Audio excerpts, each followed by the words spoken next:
एक दिन की बात है। फूलचंद गुस्से में बड़बड़ाते हुए जंगल की ओर चले जा रहे थे।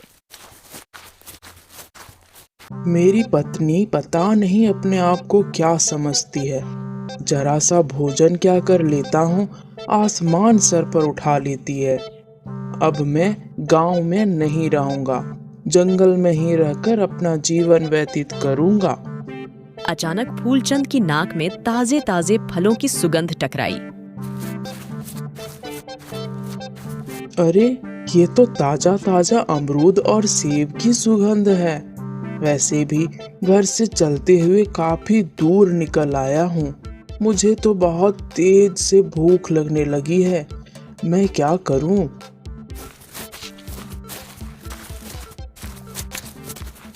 थोड़ी दूर जाकर फूलचंद इधर उधर देखने लगे। तभी उन्होंने देखा कि एक साधु हाथों में फलों की टोकरी पकड़े हुए जाल में बंद था। भूख से तो मुझे जाल में बंद जानवर भी साधु नजर आ रहे हैं। मैं कोई जानवर नहीं, साधु ही हूँ। साधु महाराज, यह तो आप ही हैं, लेकिन आप इस जाल में कैसे बंद हो गए? ये किसी शिकारी की करतूत है। जरूर उसने ये जाल जंगली जानवरों को पकड़ने के लिए फेंका होगा और गलती से आप फंस गए। पर शिकारी आपको ले जाकर क्या करेंगे भला? आपको बाजार में कौन खरीदेगा? मूर्ख, बकवास बंद करो और मुझे इस जाल से आजाद करो। जरूर साधु महाराज, लेकिन वो क्या है कि मुझे भूख बहुत लग रही है। आप इसके बदले में अपनी टोकरी के सारे फल मुझे खाने को देंगे? ये तो बहुत सारे फल हैं। क्या तू सारे फलों को खा जाएगा? इन फलों से तो मेरी भूख नहीं मिटेगी, लेकिन फिर भी मेरे पेट में जरा सा वजन पहुंच जाएगा और थोड़ी सी ताकत आ जाएगी। ठीक है, जल्दी से मुझे इस जाल से आजाद कराओ। साधु की बात सुनकर फूलचंद खुश हो गया और उसने उस जाल को जमीन से उखाड़ दिया और साधु आजाद हो गए। तूने मुझसे फल मांगे हैं, लेकिन तूने मेरी मदद भी की है। ये लो, ये सारे फल ले जाकर इन्हें आराम से बैठकर खा ले। इतने फल तो मैं खड़े खड़े ही निपटा लेता हूँ। इतना कहकर फूलचंद सारे फल बड़ी फुर्ती से खा गया। लगता है तुम्हें खाने से बहुत प्यार है। मांगो, तुम क्या मांगते हो? मांग लो जो मांगना है। मुझे और क्या चाहिए साधु महाराज? मुझे तो बहुत सारा भोजन चाहिए। भोजन के अलावा भी तुम बहुत कुछ मांग सकते हो। आप तो बहुत पहुँचे हुए साधु लगते हैं। आप मुझे कोई ऐसा वरदान दीजिए जिससे भोजन मुझसे कभी भी अलग ना हो पाए। फूलचंद की बात सुनकर साधु मुस्कुराते हुए बोले, जा, मैं तुम्हें वरदान देता हूँ। अधिक भोजन मनुष्य की जान ले लेता है, लेकिन तेरे साथ इसका उल्टा होगा। जब तक तू भोजन खाता रहेगा, तब तक सुरक्षित रहेगा। भले ही चाहे यमराज तेरे सामने क्यों ना आ जाए, भोजन खाते समय वो तुम्हें अपने साथ नहीं ले जा सकते। इतना कहकर साधु महाराज वहां से चले गए। मगर साधु महाराज का वरदान फूलचंद के दिमाग के ऊपर से निकल गया। ये कौन सा वरदान हुआ? मेरे तो कुछ भी समझ नहीं आया। एक काम करता हूँ, घर पर जाता हूँ। मुझे घर से नाराज होकर आना ही नहीं चाहिए था। अपनी पत्नी को मना लूंगा। मुझे बहुत तेजी से भूख भी लगने लगी है। फूलचंद सीधा अपने घर की ओर गया, मगर फूलचंद नहीं जानता था कि यमराज और चित्रगुप्त में उसे ही लेकर बहस चल रही थी। लाओ चित्रगुप्त, पृथ्वी पर उन इंसानों की लिस्ट मुझे जल्दी से दो जिनकी आत्मा को आज मुझे खींच कर लाना है। पृथ्वीवासियों को पता चलना चाहिए कि यम है हम। ये लीजिए महाराज। यमराज चित्रगुप्त की लिस्ट को देखकर आश्चर्य से बोले, ये क्या चित्रगुप्त, तुमसे कितनी बार कहा है कि तुम्हारा ध्यान अब काम से भटक रहा है। इस लिस्ट में तो सिर्फ एक ही इंसान का नाम है फूलचंद। यमराज, ये एक इंसान बहुत से इंसान के बराबर है, आप इसे नहीं जानते। तो तुम ये कहना चाहते हो चित्रगुप्त कि हम कुछ नहीं जानते? शायद तुम भूल रहे हो कि यम है हम सब कुछ जानते हैं। क्या खाक जानते हैं आप? अरे पिछली बार आप एक 60 वर्ष की मनुष्य की आत्मा को उसके शरीर से खींचकर यहाँ लाए थे। बाद में पता चला कि उसकी आयु 100 वर्ष की थी। उसमें गलती मेरी नहीं बल्कि तुम्हारी गलती थी चित्रगुप्त। तुम्हारा ध्यान अब काम की ओर कम बल्कि नाचती अप्सराओं की तरफ अधिक होता है। कितनी बार मैंने तुमसे कहा है अपने तौर तरीके बदल लो। देखो इन इंसानों को, ये अब अपना सारा डेटा कंप्यूटर और टैबलेट में फिट रखते हैं। तुम अभी तक वही कलम और कागज का इस्तेमाल करते हो। आपको क्या हो गया है यमराज?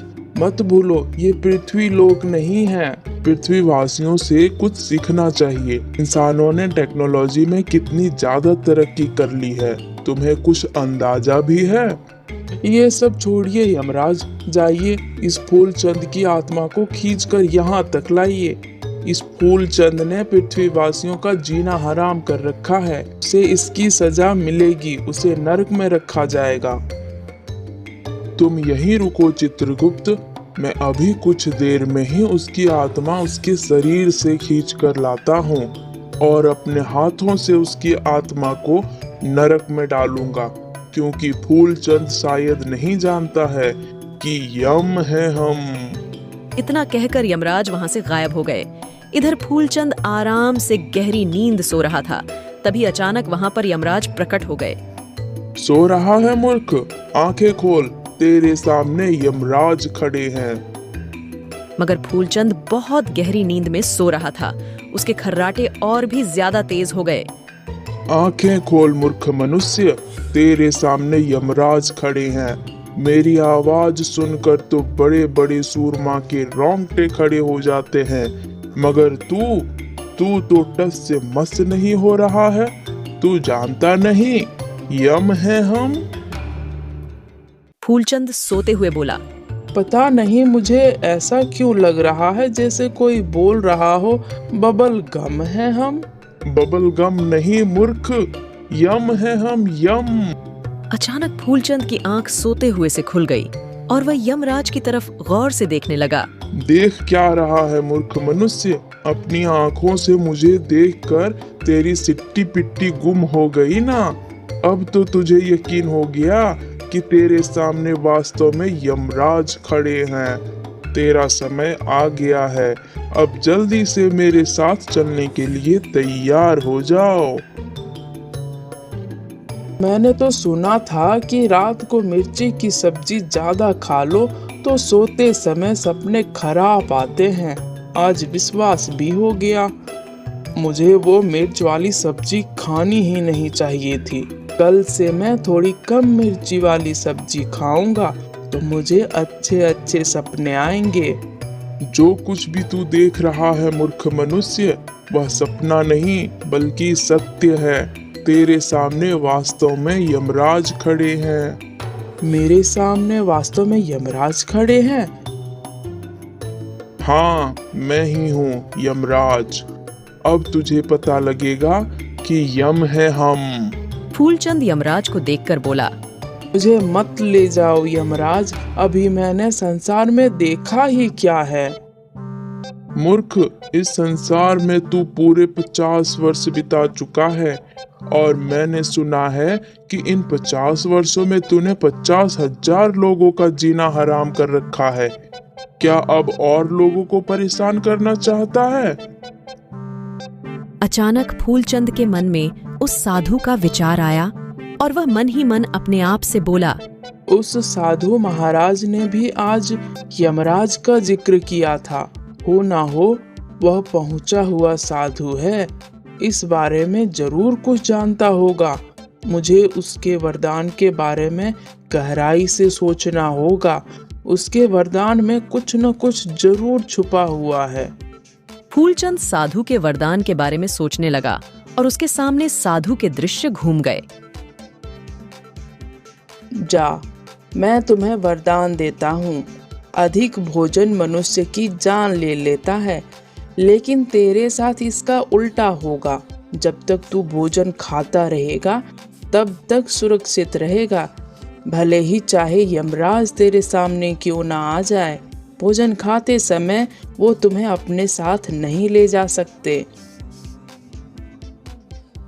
समझ गया, मुझे कोई योजना सोचनी चाहिए।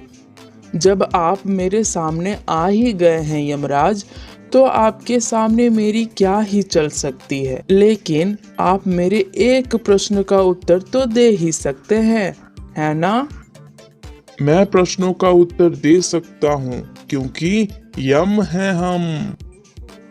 मैंने सुना है ईश्वर दूसरों को भोजन खिलाने से बहुत प्रसन्न होते हैं। क्या यह सत्य है? बिल्कुल सत्य है। तो फिर क्या आप मुझे खाना नहीं खिलाएंगे? मुझे बहुत तेजी से भूख लग रही है। पहली बार मैंने ऐसे इंसान को देखा है जिसके सामने यमराज खड़ा है और उसे भूख लग रही है। मैं तेरी आखिरी इच्छा को जरूर पूरा करूंगा, क्योंकि तूने मेरे सामने ईश्वर का नाम लिया है और तू अब समझ ही गया होगा कि यम है हम। यमराज ने अपनी गदा सामने की ओर कर दी। गदा में से सफेद रंग की किरणें फूटने लगे और फूलचंद के सामने एक से एक अधिक लजीज व्यंजन रखे हुए थे। ले खा ले अपना आखिरी भोजन, उसके बाद तो तुझे मेरे साथ चलना ही होगा। एक शर्त पर मैं इस भोजन को हाथ लगाऊंगा। अगर मेरा इस भोजन को खाकर पेट भर जाएगा तो ही आप मेरे शरीर से आत्मा को खींचेंगे, भूखे पेट नहीं। क्या ये वादा करते हो आप? अरे तेरे सामने 20 मनुष्यों का भोजन रखा है, मूर्ख मनुष्य। फिर भी मैं वचन देता हूँ, क्योंकि यम है हम। यमराज की बात सुनकर फूलचंद की होठों पर रहस्यमयी मुस्कान आ गई। फूलचंद कुछ देर में ही खाने को छट कर गया। मेरा कुछ भला नहीं हुआ यमराज? यमराज ने उससे भी अधिक भोजन फूलचंद के सामने रखा। फूलचंद देखते ही देखते वो सारा भोजन भी खा गया। थोड़ा और लाइए यमराज। तूने मुझे क्या अपना गुलाम समझ रखा है? मैं यहाँ तेरे प्राण लेने आया हूँ, तुम्हें भोजन कराने नहीं। लेकिन आपने तो वचन दिया था। अब मैं तेरे सामने इतना अधिक भोजन रखूंगा जिसकी तुमने कल्पना भी नहीं की होगी, मगर उसके लिए मुझे यहाँ से कुछ देर के लिए जाना होगा। इतना कह के यमराज वहाँ से गायब हो गए। तुरंत चित्रगुप्त के पास पहुँचे। चित्रगुप्त भोजन कर रहा था। आप खाली हाथ आए हैं, फूलचंद की आत्मा कहाँ है? सवाल मत करो चित्रगुप्त, सवाल करने का अधिकार सिर्फ हमारा है, क्योंकि यम है हम यहाँ से बहुत सारा भोजन ले जाने के लिए आए हैं।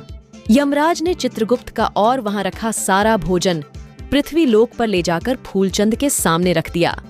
अब देखता हूँ तुम्हारा पेट कैसे नहीं भरता है। फूलचंद आराम से फिर से भोजन करने लगा, लेकिन अब वो धीरे धीरे भोजन कर रहा था और यमराज को यही बात सबसे ज्यादा विचलित कर रही थी। तभी यमराज के कानों में चित्रगुप्त की आवाज टकराई। यमराज, इसने आपको मूर्ख बना दिया है।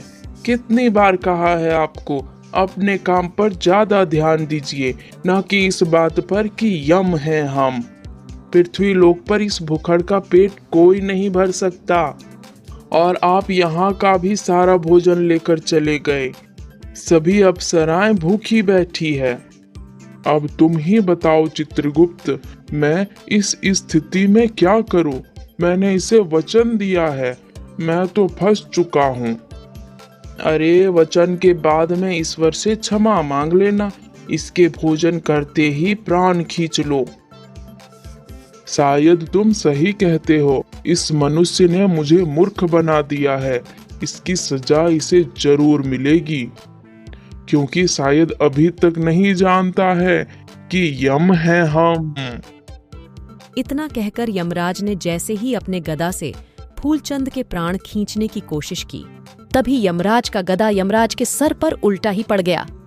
यमराज क्रोधित होकर फूलचंद की ओर देखकर बोले, ये कैसे संभव हो सकता है? ऐसा पहली बार हुआ है कि मेरा गदा ही मेरे ही सर पड़ गया। मुझे बता मूर्ख मनुष्य, तेरे प्राण में क्यों नहीं ले पा रहा हूँ? आप चाहते हुए भी मेरे प्राण नहीं खींच सकते यमराज, क्योंकि मुझे वरदान मिला है कि भोजन करते हुए अगर मेरे सामने यमराज ही क्यों ना आ जाए, तब भी वो मुझे अपने साथ नहीं ले जा सकते। वरदान? जहाँ तक मैं जानता हूँ तूने सिर्फ लोगों को परेशान ही किया है। आखिर तुम्हें ये वरदान किसने दिया? मुझे यह वरदान एक साधु ने दिया है। आखिर वह साधु तुझे वरदान देने वाला होता कौन है? वरदान देने से पहले उसे मुझसे पूछ तो लेना चाहिए था। साधु महाराज वरदान देने से पहले आपसे क्यों पूछेंगे भला? तभी वहां साधु महाराज प्रकट हुए और यमराज से बोले, क्या हुआ यमराज, आप इतने क्रोधित क्यों नजर आ रहे हैं? यमराज ने क्रोधित होते हुए सारी घटना साधु को बता दी। आपको कुछ गलत फहमी हो गई है यमराज। फूलचंद की आयु इस वक्त 50 वर्ष की है, जबकि ईश्वर ने उसकी आयु 100 वर्ष लिखी है। ऐसा कैसे संभव हो सकता है? मेरे पास चित्रगुप्त का दिया हुआ लेटर है, यह देखिए। मुझे लगता है आप इस लेटर को स्वयं देखिए। यमराज ने जैसे ही लेटर को देखा तो उसमें फूलचंद की आयु 100 वर्ष लिखी हुई थी। जब मैं पृथ्वी पर आया था तब तो इसकी आयु 50 वर्ष लिखी थी। हाँ, लेकिन जब मैंने इसे वरदान दिया तो ईश्वर ने इसकी आयु 50 वर्ष और बढ़ा दिए। शायद चित्रगुप्त लिखना भूल गए होंगे।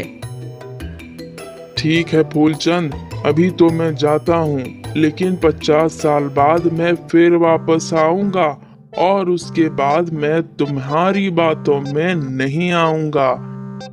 वो सब तो बाद की बात है यमराज, लेकिन आप जो भोजन लेकर आए हैं वह तो बहुत स्वादिष्ट है। इतना स्वादिष्ट भोजन तो मैंने पृथ्वी लोक पर भी नहीं खाया। क्या आप थोड़ा सा भोजन और ला सकते हैं? फूलचंद की बात सुनकर यमराज क्रोधित हुए और वहां से गायब हो गए और साथ ही साथ साधु भी। जो भी हो, इतना तो मुझे पता लग गया है कि दूसरों की सहायता जरूर करनी चाहिए। आज सुबह मैंने साधु महाराज की सहायता की और देखो कितना अधिक भोजन मुझे खाने को मिला। भोजन समाप्त करके फूलचंद आराम से वहां सो गया।